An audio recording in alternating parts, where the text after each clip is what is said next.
మా ఇంటి బంగారంతో హిట్ కొట్టిన నిడమూరి గారు ఇప్పుడు ఆయనతో మీరు ఆల్రెడీ వర్క్ చేశారు. సో హిందీ ఫిలింలో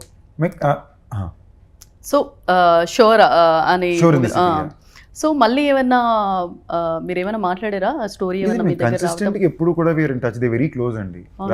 రాజ్ గారు అండ్ డికే గారు వాళ్ళు లిటరలీ నా ఫ్యామిలీ లాగే.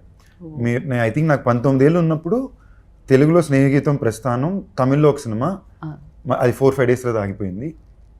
హిందీలో షోర్ ఇన్ ది సిటీ, ఈ 3 ఆడిషన్స్ ద్వారానే స్టార్ట్ చేశా. సో నాకు ఈ 3 సినిమాలకి షూటింగ్ సెట్లు, యాక్టర్ ఎలా ఉండే ఇవేవి నాకు తెలియదు.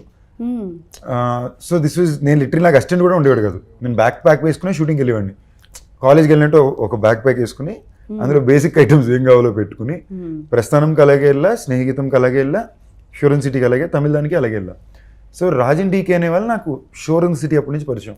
సో నేను 19 ఏళ్ళు కుర్రోడుగా ఉన్నప్పుడు వాళ్ళు లిటరలీ నన్ను బాంబేలో నాకు ఒక అపార్ట్మెంట్ ఇచ్చి హిందీ నేర్పించి, ఈ యాక్టింగ్ చాలా బాగా చేస్తున్నాడు, వీ నీడ్ టు గ్రూమ్ అని చెప్పి వాళ్ళు తీసుకెళ్ళి చేయించారు.